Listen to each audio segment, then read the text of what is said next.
Good morning people, we are discussing the economic section of the August insta quiz को हम discuss कर रहे हैं। Discuss the first question today. First question is about the nationalization. Okay, हमारा bank nationalization हुआ था। Nationalization 1969 में हुआ था। Why it be happen because the कि जो रूरल क्षेत्र में बैंक नहीं थे, तो इस वजह से हमें बैंक नेशनलाइजेशन करना पड़ा था। और इंदिरा गांधी के टाइम में 1969 में, क्योंकि उस वक्त वो प्रधानमंत्री थी, तो उनके द्वारा किया गया था। The main basic reason is about the rural economy, क्योंकि जो एग्रीकल्चरल क्रेडिट नहीं मिल पाता था किसानों को, तो ये रीज़न था। और आज 80 फोल्ड बढ़ चुका है क्रेडिट। और सेकंड चीज़ मुझे जो बतानी थी, उस वक्त के 14 बैंक थे जिसका जो टर्नओवर 200 करोड़ था, उसको ही मर्ज किया गया था। And because of that thing only 90% of the banks can be nationalize there. और 1980s में भी आई थिंक 6 बैंक को नेशनलाइज किया गया था, जिनका नहीं पहले में 50 करोड़ था, लेकिन बाद में 200 करोड़ था। एंड उसके इन दोनों की वजह से 90% of the whole banking system in India is nationalize, right. And let's say the questions देखते हैं। और ये 1969 1980s की बात बता दी मैंने। और फिर 2002 में PSL priority sector lending RBI लेकर आया गया था। उसमें कुछ न कुछ वहाँ पे स्कोप दे रखा है कि किसको कितना परसेंटेज वहाँ पे लोन देना होगा। बट ये याद रखना, term and condition is not like that the case कि आप टर्म एंड कंडीशन को चेंज कर सकते हो, बस सिर्फ लोन देना उस क्षेत्र में, that the thing. First question पे चलते हैं। इन इंडिया बैंक नेशनलाइजेशन क्या प्राइम मिनिस्टर राजीव गांधी के द्वारा स्टार्ट किया गया था? Is it? नंबर सेकंड, जो बेसिक आइडिया है लीड बैंक स्कीम का, it mean that the lead bank scheme में क्या होता है कि अप्रोक्स 20 और 21 डिस्ट्रिक्ट आ जाती है, और उसी को पूरा का पूरा सर्विस प्रोवाइड का काम करता है वो एक bank, lead bank, which has an area approach. और ये एरिया अप्रोच को टारगेट करता है and focus banking. Number third, Narasimha committee 1991 में बनी थी, जिसने रिकमेंड किया था कि commercial modes of operation with profit as the primary goal होना चाहिए बैंक का। तो पता कौन सा यहाँ पे सही है? सही की बात करें तो तीनों ही स्टेटमेंट आई थिंक सही। अच्छा, फर्स्ट प्राइम गांधी जी, राजीव गांधी नहीं थी, इंदिरा गांधी जी थी, तो ये गलत हो जाएगा।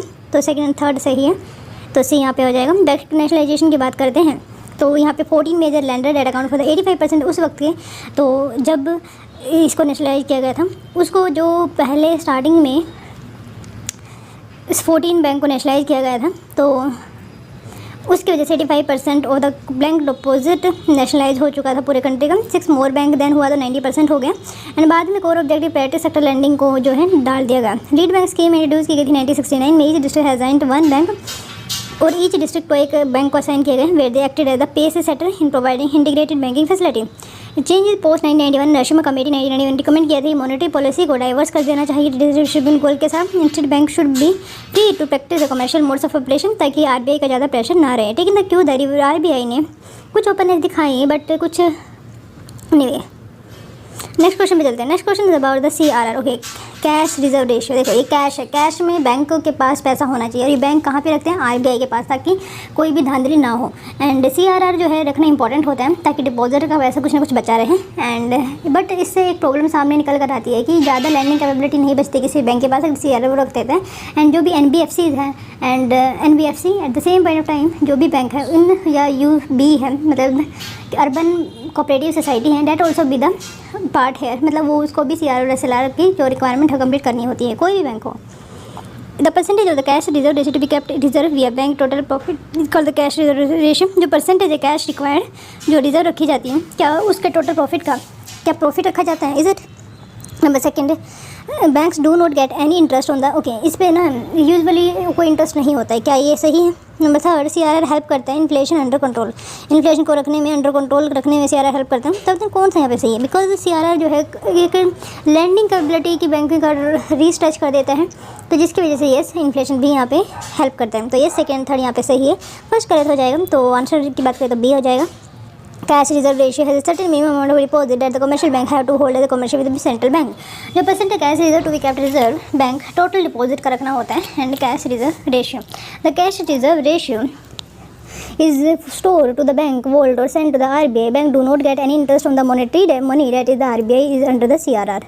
नेक्स्ट क्वेश्चन पे चलते हैं। Next question is about the which of the following factor consider behind the market determined exchange rate. Okay, जब हम ट्रांजैक्शन करते हैं इंटरनेशनल लेवल पे, वहाँ पे कहीं ना कहीं आदान प्रदान होता है। हमारी वैल्यू की, हमारे पैसे की कितनी डिमांड है, उसके हिसाब से हमारी market based demand supply rate change होता है, एक्सचेंज रेट चेंज होता है।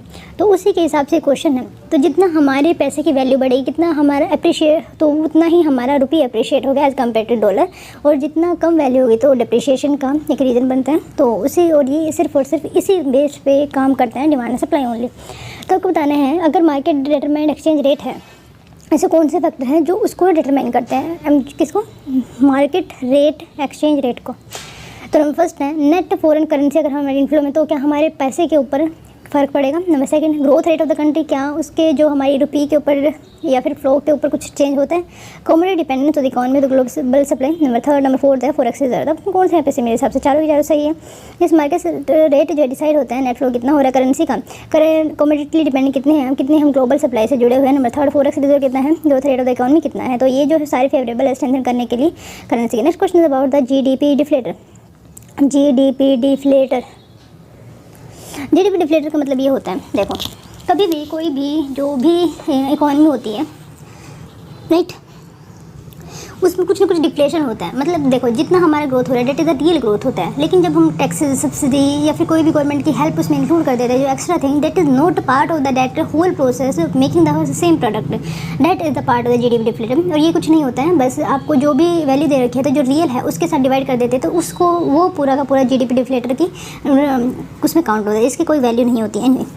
जीडीपी डिफ्लेटर मेजर करता है level of price of all new domestically produce final goods and service in economy. नहीं है क्या ये सही?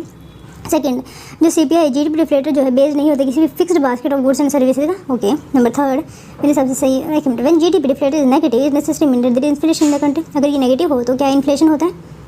मेरे हिसाब से डिफ्लेशन होगा अगर ऐसा होता है। तो सी यहाँ पे सही है, फर्स्ट एंड सेकंड, बिकॉज ये जीडीपी मेजर करता है level of prices of all new domestically produce, कितने भी फाइनल गुड्स एंड सर्विसेज हमारी कंट्री में प्रोड्यूस हुआ है पूरे एक साल की, कि जो हमारा जीडीपी है वो एक साल का ही फिनोमेना होता है जनरली। सेकंड की बात करें तो अनलाइक सीपीआई जो जीडीपी डिफ्लेटर है वो बेस नहीं होता है किसी भी बास्केट। और सीपीआई में भी क्या वो होता है, कुछ प्रोडक्ट को लेता है, PPP, triple P, par purchase parity also भी the part of the that thing.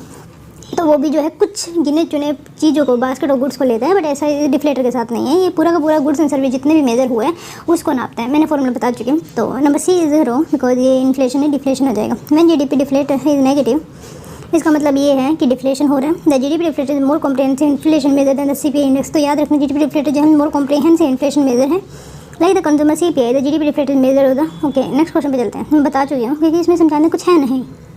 Then है credit society, primary cooperative credit society. नाम से देखिए प्राइमरी एट द बिल्कुल बेसिक लेवल पे। Cooperative mean that the some people came forward so that they can be part of the whole process. And credit society that they are given to the cooperative in the cooperative manner, in the part of the cooperative they give the credit itself. तो उसी के regarding कुछ statement है। Number first में बोला गया है जो प्राइमरी कोऑपरेटिव क्रेडिट सोसाइटी है वो जो है बैंकिंग बिजनेस का काम करते हैं विदाउट अ लाइसेंस। क्या उनके पास सारे बैंक का लाइसेंस नहीं होता? Is it?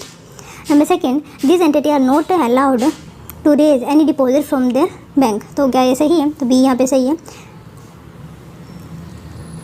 तो इनके बारे में जान ले रहे हैं। Primary agriculture credit society the basic unit and the smallest cooperative credit institution in India. It work on the grass root level. तो for example rural cooperative credit society, urban cooperative bank. तो rural की बात करें तो short term and long term में, जो short term के state cooperative bank, जिससे state cooperative bank and primary cooperative society इसका पार्ट हो जाएगा। एंड लॉन्ग टर्म की बात करें तो state cooperative rural development bank and primary cooperative rural development.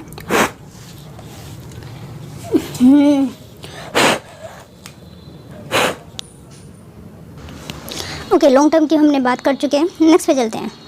Such cooperative society have neither been issued any license under Banking Regulation Act of 1949 applicable to cooperative society, nor are they authorized for doing banking business. In fact, Reserve Bank of India जो RBI उन्होंने कुछ advisory फिलहाल issue की थी regarding that cooperative society and these entitle are allowed to raise deposit from only their member self and उन्हीं की ये help करते हैं। The insurance cover from the deposit insurance and credit guarantee scheme will not be available for deposit place with these entities. So members of the public have been advised by RBI to exercise cautious and carry out due diligence of such entity before dealing with them. Next question is about the core inflation does not indicate a price rise in which of these commodity. अगर मान लिया जाए core inflation जो होता है सिर्फ 8 चीज़ों का होता है जहाँ तक मैं समझ पा रही हूँ। That the main thing that they are founding it is like the coal sector, steel sector, electricity sector, fertilizers and I think मुझे इतना याद है। तो क्या उसमें कंज्यूमर गुड्स होते हैं? तो आपको पता होना चाहिए IT product, food product, hydrocarbon fuel. I think मेरे हिसाब से कोई भी नहीं होता है। तो सेकंड एंड थर्ड होते हैं हाइड्रोकार्बन एंड फूड। हाइड्रोकार्बन का मतलब ये हो जाएगा जो पेट्रोलियम प्रोडक्ट है, फूड प्रोडक्ट का मतलब हो जाएगा, वैसे नहीं होना चाहिए, आई थिंक सो। एनीवे कोई बात नहीं। कोर इन्फ्लेशन जो है also known as the underlying inflation भी इसको बोला जाता है। It measure inflation which exclude item from the item that face a volatile price movement, notably food and energy. In other words, core inflation is nothing but a headline inflation minus inflation that is attributed to। Next question पे Laffer कर का मैंने बताया था ये किस चीज़ को नापता है। ये नापता है कि आपका कितना रेवेन्यू बढ़ता है जब आपकी इनकम बढ़ती है। तो देख सकते हैं tax rate with the tax revenue. तो डी यहाँ पे सही है। टैक्स रेवेन्यू कितना बढ़ता है जब आपका टैक्स रेट बढ़ता है, तो उसका रिलेशनशिप देखा जाता है पूरी इकोनॉमी में। एंड ये 0 से 100 लाई करते हैं। अगर 0 है, एक minute, if economy the Laffer का developed by the supply side economics Arthur Laffer illustrate a theoretical relation between the rate of the taxation and the resulting level of the government tax revenue. The Laffer curve assume करते हैं no tax revenue is raised at the extreme 2 level। तो 0 and 100 पे आप कोई भी ज़्यादा tax revenue raise नहीं कर सकते हैं। there is a tax rate between the 0 and 100 that maximizes government tax revenue. The shape of the curve is the function taxable income elasticity. Taxable income charges in the response to changes in the inflation rate of the inflation. The lever curve typically represents the graph that started at 0 to then next question पे चलते हैं। It is related to the International Finance Corporation IFC।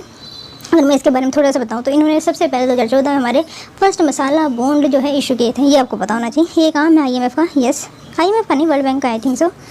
तो पहले तो statement गलत हो ही जाएगा। तो ये वर्ल्ड बैंक का है, आगे IMF का नंबर। ये इंकरेज करता है प्राइवेट सेक्टर। ये सिर्फ प्राइवेट सेक्टर को ही डेवलपमेंट के लिए डेवलपिंग कंट्री में हेल्प करता है। IFC फोकस करता है sustainable agriculture, health care and education. Yes ये भी सही है क्योंकि ये सारी के सारी पार्ट इंफ्रास्ट्रक्चर डेवलपमेंट का एंड डेवलपिंग कंट्री में इन सब की लैकिंग है, तो इस वजह से हेल्प करता है। IFC के बारे में बात करें तो इंटरनेशनल फाइनेंस इंस्टीट्यूशन है जो एक एडवाइजरी नेचर का है एंड एसेट मैनेजमेंट सर्विस है। मतलब ये जो है अपनी बैकिंग देता है, ट्रस्ट देता है दूसरी कंपनी जब हमें पैसा उठाना होता है, that it provide us the trust. The IFC is a member of the World Bank Group and is headquartered in the Washington DC in the United Nations. It was established in 1956, the private sector arm of the World Bank, to advise towards economic development by investing for profit and commercial projects, for poverty reduction and promoting development in the developing country. Since 2009 IFC जो focus कर रहा है set of development goal to project है जो हमारे SDG है। It's गोल जो है इंक्रीज होते हैं sustainable agriculture opportunity, improve health care and education, increase access to financing for micro finance and business line, advance infrastructure, help small business grow revenue and invest in climate health. Next question is about the treasury bill. These are the bill to meet short term mismatch. अगर discipline expenditure में होता है क्या है, ये सही है, ये बॉन्ड होते हैं, पहली बात तो याद रखना। और ये जो है गवर्नमेंट इशू करते हैं on the behalf, RBI issue करते हैं लेकिन behalf of the government itself है। और ये 14 दिन के लिए 14 अब ये खुद से देख सकते हैं। 3 का डिवाइड 3 बार 3 हिस्सों में इनको जो है इशू किया जाता है। जैसे 182 डेज़ हो गए, 364 डेज़ हो गए एंड देन 364 डेज़ हो गए। एंड शॉर्ट टर्म के लिए 1 पीरियड से लेस तक के लिए गवर्नमेंट ओके, ये मैं बता ही चुकी हूँ। This are issue to make short term इसमें this can be issued by the government as well as the blue chip company. तो ये गवर्नमेंट ही इशू करती हैं, तो आई थिंक फर्स्ट सही है यहाँ पे। ट्रेजरी बिल की बात करते हैं which are money market instrument और शॉर्ट टर्म डेट में इंस्ट्रूमेंट होते हैं जो गवर्नमेंट ऑफ इंडिया इशू करती हैं। And present issued in the 3 tenure, this 91 182 and ये मैं आपको बताना चाह रही थी। ट्रेजरी बिल और the zero coupon security and pay no interest in date.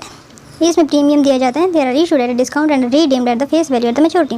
For example 91 treasury bill 100 रुपये का दे दिया जाएगा। मतलब क्या है कि जो 91 आपको मुझे देने आज, मैं आपको थोड़े दिन बाद जब भी इसका टाइम पीरियड खत्म होगा तो मैं आपको 100 दे दूँगी। तो बस यही इसका डिस्काउंटिंग रेट पे इसको इशू किया जाता है।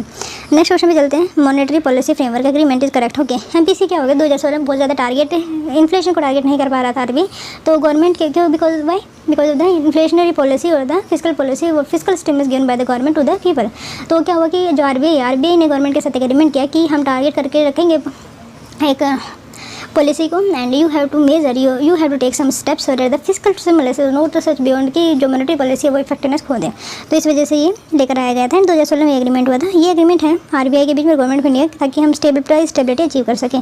तो ये यहाँ पे सही है। तो MPC की बात करें, फ्रेमवर्क एग्रीमेंट है between government and the central bank of India RBI on the maximum tolerable inflation rate that RBI should target to achieve the price stability.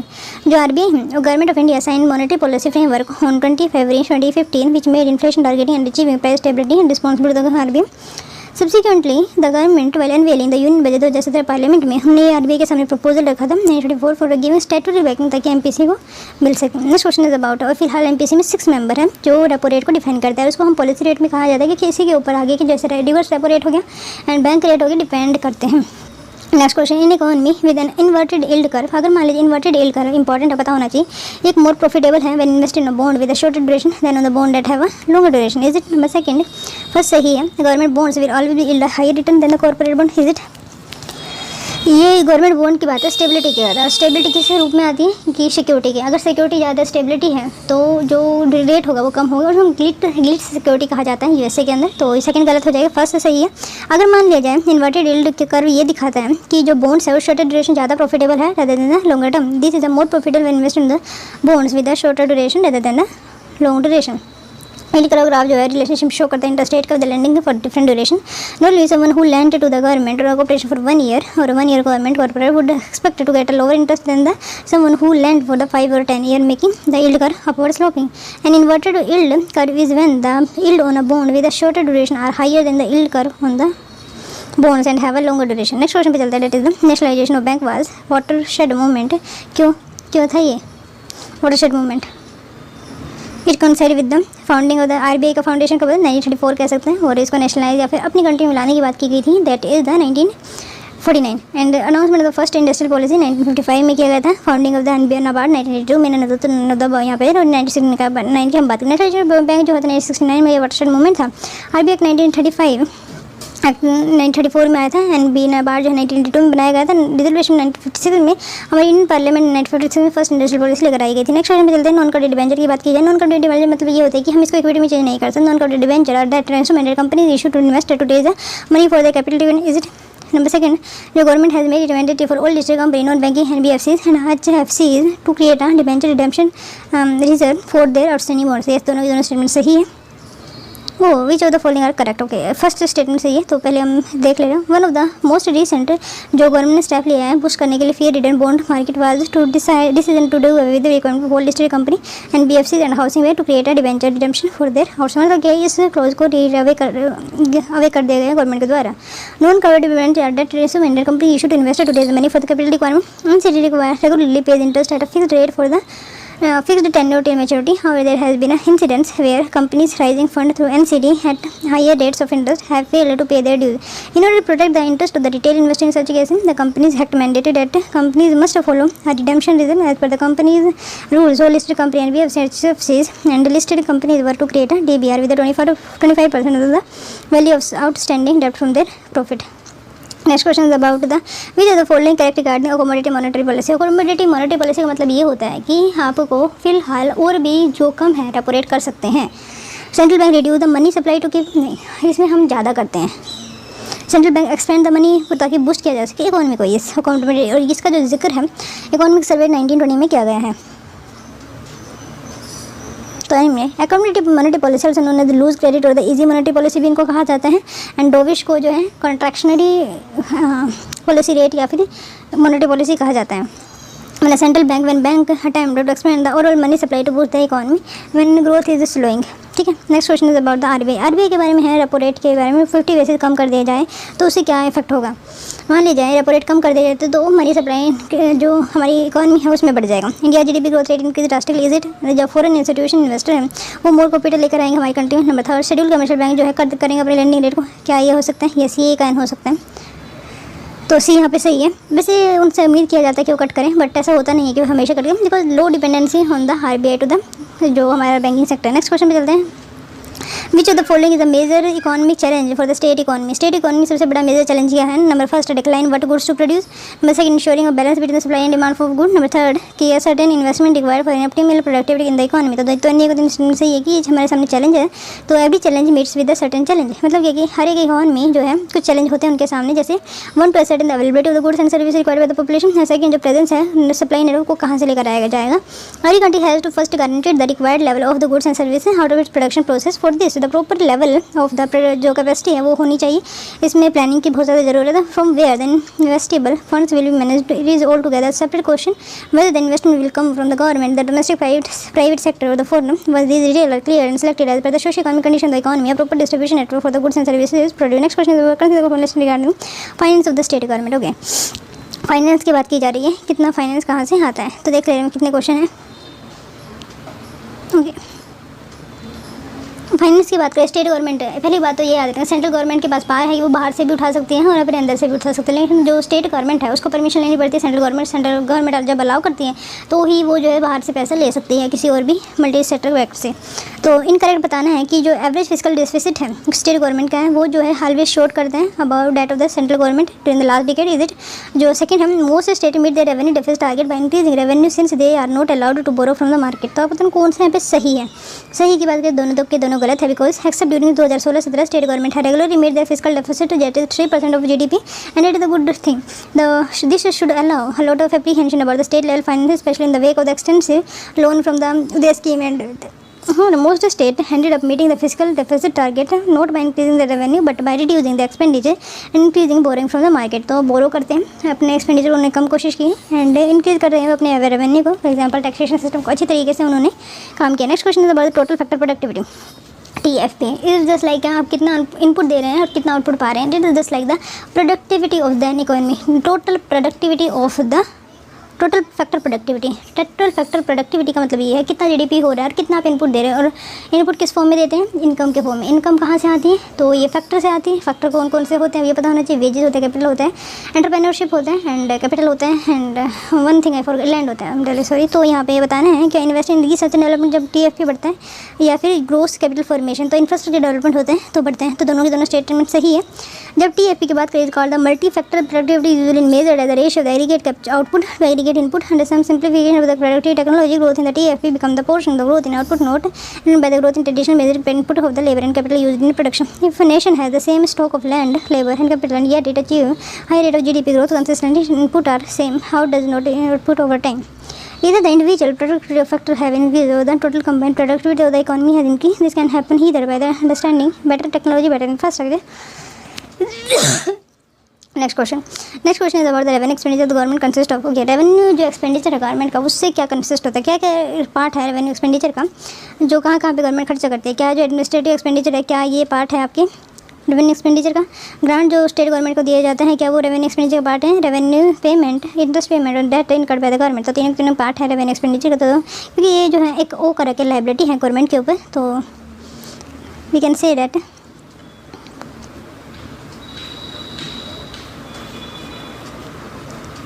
revenue expense consists of all those expenditures जो government जो है which do not result in the creation of the physical or financial asset in relation to these expense incurred for the normal function of the government department and various for example administrative defense जो है इसी का ही part हो जाएगा। Next question है financial stability report जो है हमारा RBI प्रस्तुत करते हैं।